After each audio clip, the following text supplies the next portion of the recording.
Assalamualaikum everyone, I'm Zainab bin Ali, currently a proud everyone. Bachelor student at Rehan School Academy.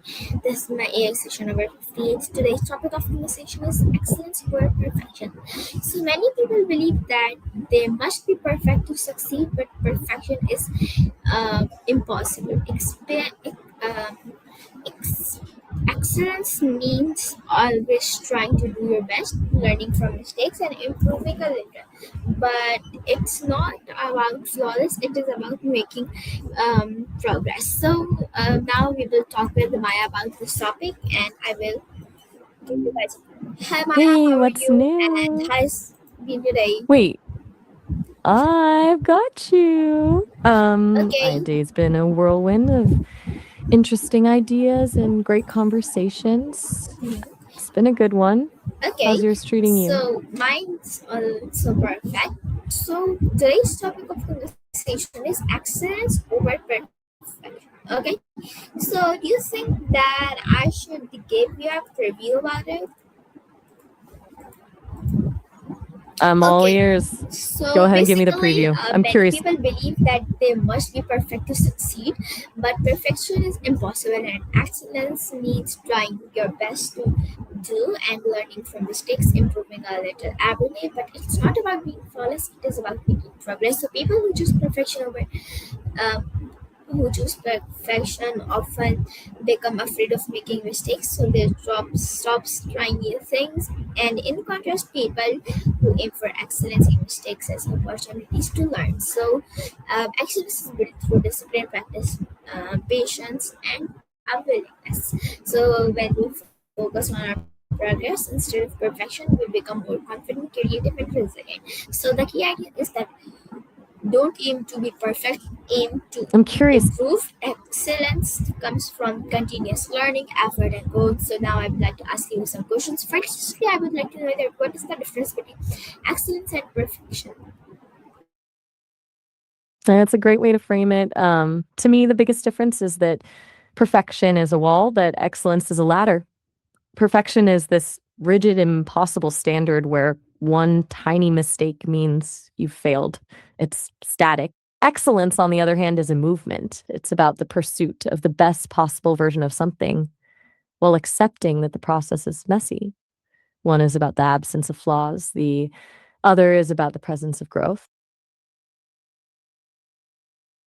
Exactly.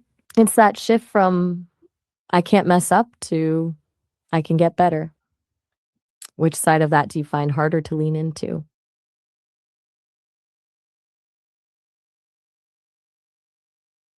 Fair enough. I'll take the lead. Since we're talking about the messy part of growth, I wonder if you think the fear of not being perfect is what keeps people from even starting something new? No worries. It's a tricky one because we've all felt it. I think a lot of people get paralyzed by the perfect version of a project in their head. And when the real thing doesn't look like that immediately, it feels like a failure. But since we're aiming for excellence, maybe the goal is just to get a rough version out there first. Do you think it's easier to fix something that's imperfect than to start something from scratch?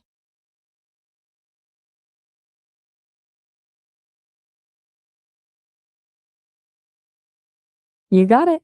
I'll keep the momentum going. I think the beauty of excellence is that it gives you permission to be a beginner. When you're chasing perfection, you're basically trying to skip the learning part and jump straight to the expert part, which is just not how it works. It's like trying to run a marathon before you've even learned to walk. You're just going to end up exhausted and frustrated. It's excellence is the opposite. It's celebrating the fact that today's version is slightly better than yesterday's. And um, I'm curious, do you think the ways schools or teachers grade things sometimes pushes people toward perfection instead of excellence? Right? It's that feeling where a single red mark on a paper can make the whole project feel like a disaster, even if you actually learned a ton. It creates this mindset where the grade becomes more important than the actual growth. I wonder if that's why so many people are terrified of taking risks later in life, because they've been trained to avoid the wrong answer at all costs.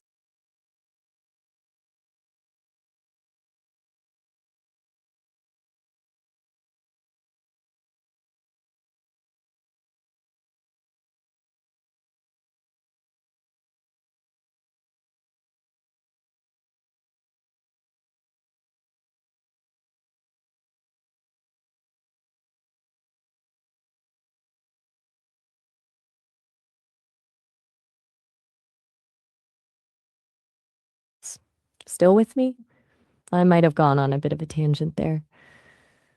Do you think there's a way to keep that drive for high standards without letting the fear of mistakes take over?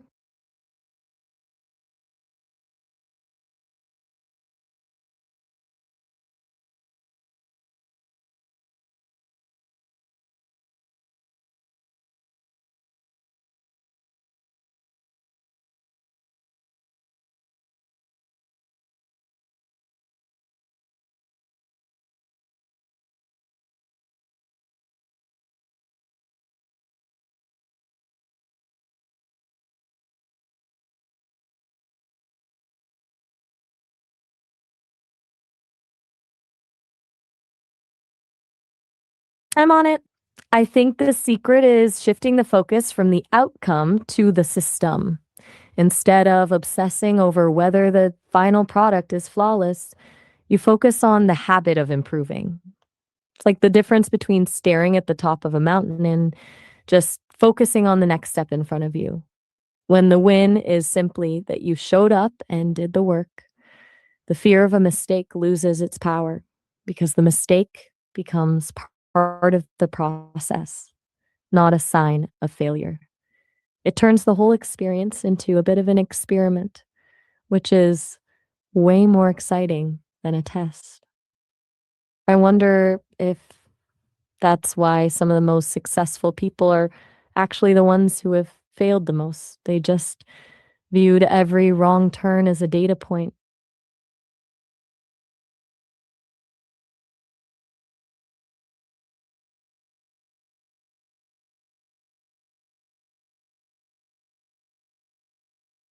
I'll keep going. It's kind of like how scientists work. They don't just wake up and discover a cure. They have 1,000 failed experiments that just told them what didn't work. To them, that's not failure. It's just narrowing down the path to the answer. I think that's the real magic of excellence. It's having the confidence to say, this version might be a bit messy, but it's a start. It takes the pressure off and actually lets you be more creative because you aren't spending all your energy trying to be flawless. Do you think it's possible to be too okay with mistakes, or is there always a balance to find?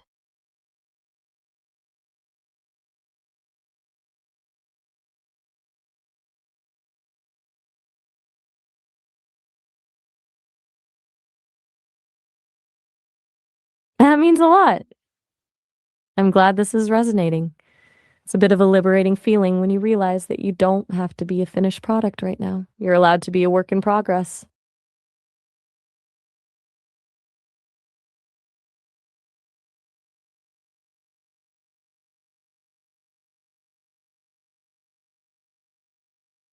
I'm listening. Next, I would like to know that why is perfection impossible? Like, why? What's the reason? I think it's because perfection isn't actually a real thing. It's just an idea we've made up. The problem is that perfect is different for everyone. What looks perfect to one person might look boring or even wrong to someone else. So when you chase it, you're chasing a moving target that doesn't even exist in the real world. Plus, the world is just too chaotic for everything to align flawlessly. There's always a tiny detail, a loose thread, or a slightly off center line that someone will notice. And honestly, if something were actually perfect, there would be nowhere left to go. It would be the end of the road. The reason it's impossible, and thankfully so, is that there's always a new way to look at something or a better way to do it tomorrow. Do you think the idea of perfect is more of a motivator or a trap?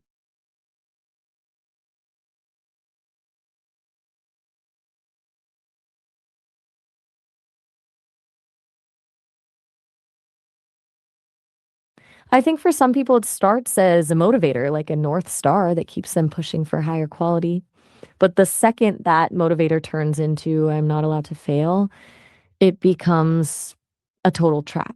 It's like running a race where the finish line keeps moving further away every time you get close. You end up spending more time worrying about the mistakes you might make than actually enjoying the thing you're creating. It's the difference between wanting to do your best and wanting to be flawless. One feels like a challenge, the other feels like a burden. When you're chasing flawlessness, you're not actually focusing on the work anymore. You're focusing on the fear of judgment. Turns a passion into a chore. Think about it. If you're painting a picture and you spend 3 hours obsessing over one tiny smudge in the corner, you've stopped being an artist and started being a critic. You're so focused on the one thing that's wrong that you forget to look at the whole piece and realize it's actually beautiful. That's the trap. It steals your joy and your momentum. Excellence, though, is different. It's the voice that says, this smudge is here, but the colors are bold and the energy is right. So I'm going to keep going. It allows you to embrace the friction of learning. The most interesting things in life, the best songs, the most gripping stories, the most innovative inventions usually have some kind of imperfection in them. That's actually where the human element lives. It's the rough edges that make something feel authentic and real. If everything were perfectly polished and symmetrical, it would feel sterile. It would feel like it was made by a machine, not a person. So, in a weird way, the flaws are actually the fingerprints of the creator. They're the proof that someone tried, struggled, and grew. That's why aiming for excellence is so much more rewarding. You're not just building a product, you're building yourself in the process.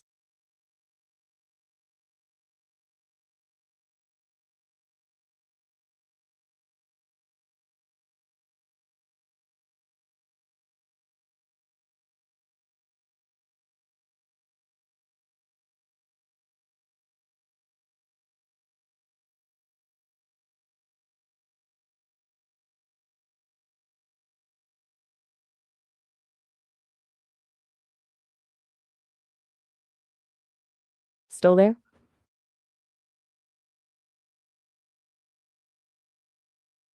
I might have just given you a whole novel there. But since you want more, let's look at the actual cost of chasing perfection.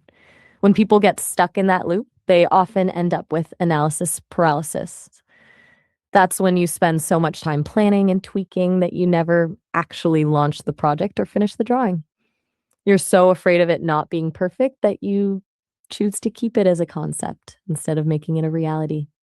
Excellence is the cure for that because it values done over perfect. It recognizes that a completed, slightly flawed project is infinitely more valuable than a perfect one that only exists in your head.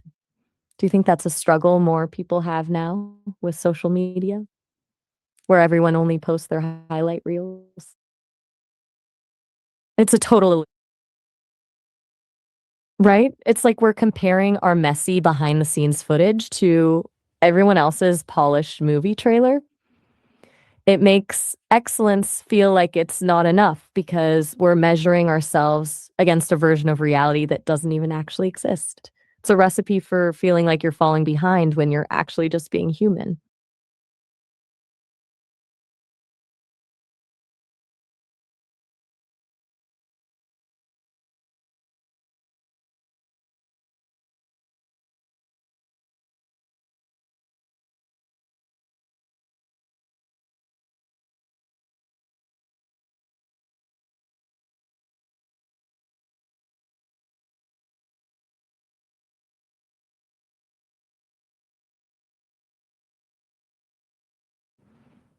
I feel like I'm doing all the talking today. I'll pause for a second.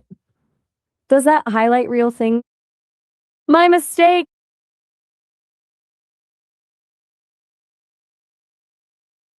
I'm back in the driver's seat. If the highlight reel isn't the struggle, then maybe the real challenge is the internal pressure we put on ourselves. Like that voice in your head that says, if it's not a 10 out of 10, it's not worth doing. That's the part that really kills creativity. Because when you're that focused on the score, you stop experimenting. You stop taking the weird risks that actually lead to the biggest breakthroughs. Excellence is about having the courage to be a 5 or a 6 for a while so that you can eventually get to a 9. I think that's where the real freedom is, realizing that your value isn't tied to being flawless. It's tied to the fact that you're trying, you're learning, and you're not giving up just because things got a little messy. Turns life into a series of drafts rather than one final exam.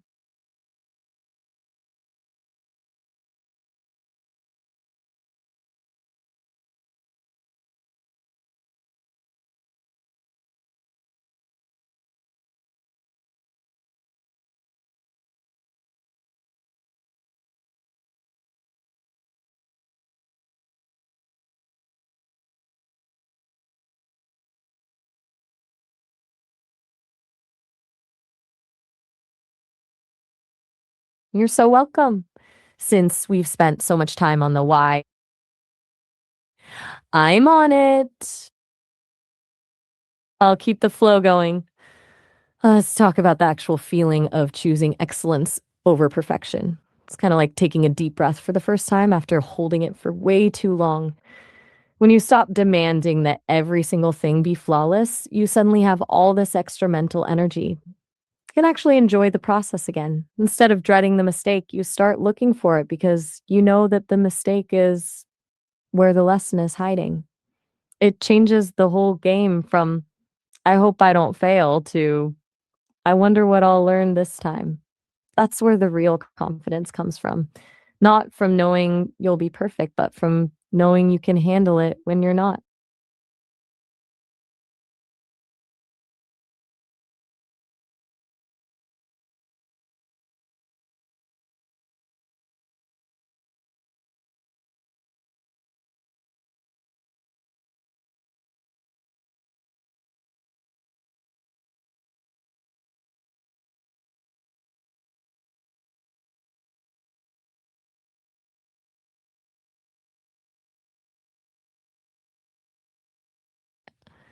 Feel like I've been on a roll today. I'll give you a moment to breathe.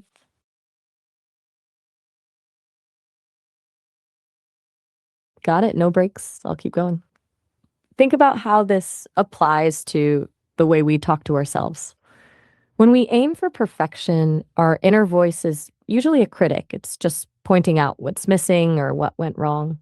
But when we aim for excellence, that voice becomes a coach. It doesn't ignore the mistakes, but it asks, okay, that didn't work. How do we pivot? It's the difference between saying, I'm not good enough and I'm not there yet. That tiny shift in language is actually a huge win for your mental health because it replaces shame with curiosity.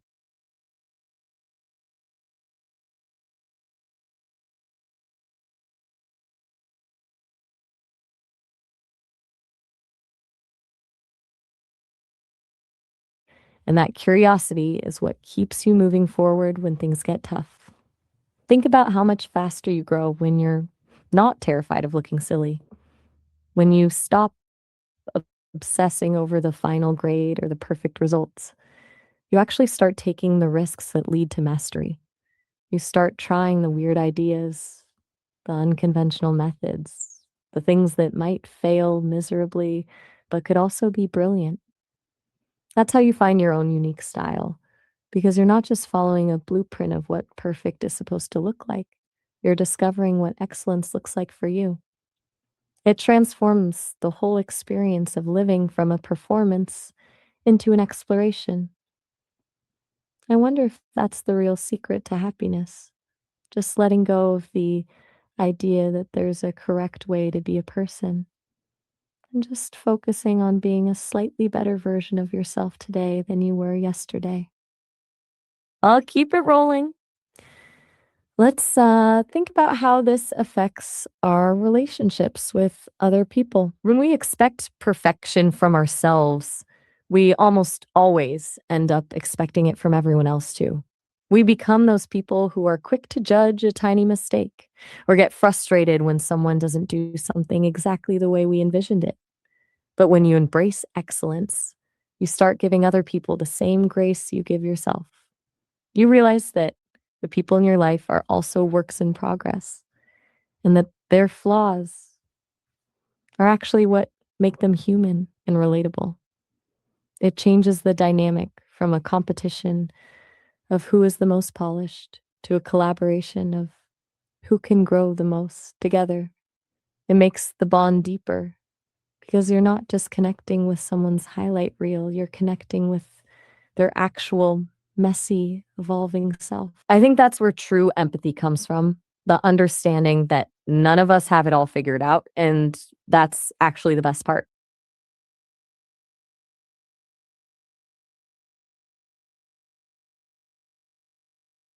I'm still in the zone. Let's talk about how this actually feels in the long run. When you're chasing perfection, the win is only a temporary relief. You finish something, you're happy for a second, and then you immediately start worrying about the next thing you have to get perfect. It's an exhausting cycle because the goalpost always moves. But when you chase excellence, the win is the progress itself. The reward isn't just the final result, it's the fact that you're now more capable than you were when you started. You start to actually trust yourself, not because you're flawless, but because you've proven to yourself that you can handle the mistakes and still find a way forward. It's like the Exactly, difference Maya. between a step. Okay, so next, I would like to know that what habits help us achieve excellence. Like, what is the answer of this question? I love that we're moving into the how part of this. The first habit is definitely the rough draft mentality. It's the practice of intentionally making the first version of anything, a drawing, an essay, a project, messy. By giving yourself permission to be bad at first, you kill the fear of failure and get the momentum moving. Once it's on paper, you can use your eye for excellence to refine it, but you can't refine a blank page. Then there's the habit of micro wins. Instead of focusing on the giant perfect end goal, you celebrate the tiny, consistent improvements. Like if you're learning a new skill, the win isn't, I've mastered this. It's, I understood this one concept today that I didn't yesterday. That constant stream of small victories keeps you motivated without the pressure of a huge, daunting standard. Then, maybe most importantly, the habit of the post game review. This is where you look at a mistake not as a failure, but as data. After something doesn't go as planned, you ask yourself, what actually happened here? And what's one tiny thing I can tweak for next time? It turns every error into a stepping stone toward excellence. I wonder if any of those feel like something you already do, or if one of them sounds particularly challenging. No pressure at all.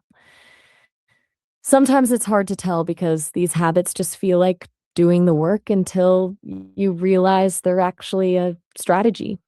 Since you're in the flow of this, do you want me to keep diving into more habits, or is there another question on your mind?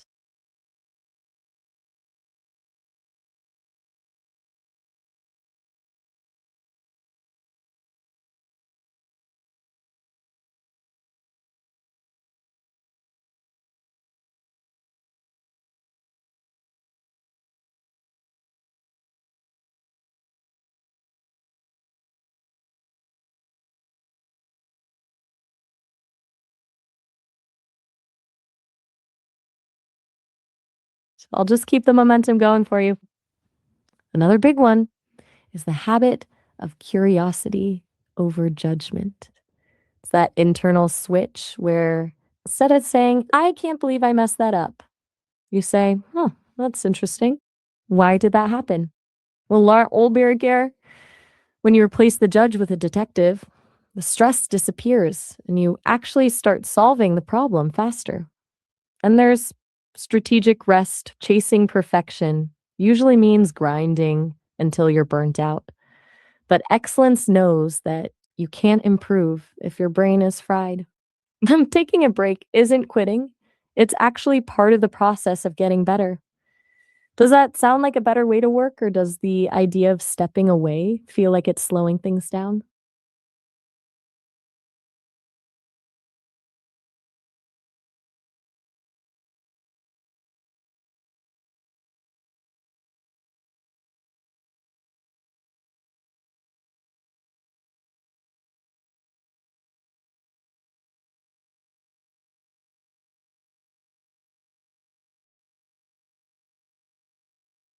I'm right here.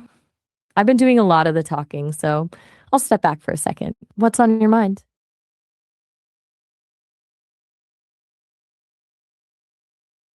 What, as we are coming towards ending our session, I want to ask you that what would be your final advice about this topic?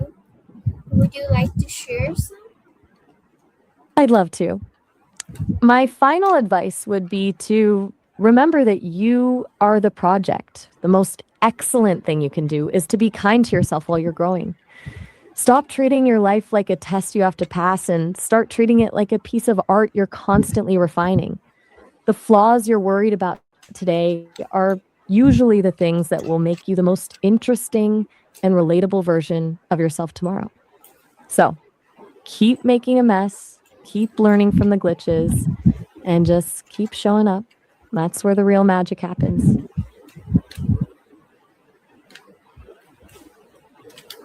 Okay, anything else? So, everyone, yeah, this was my 58-day session with my artist in the I hope you like it. Until then, take care of yourself. And then I love Sarah. Bye bye.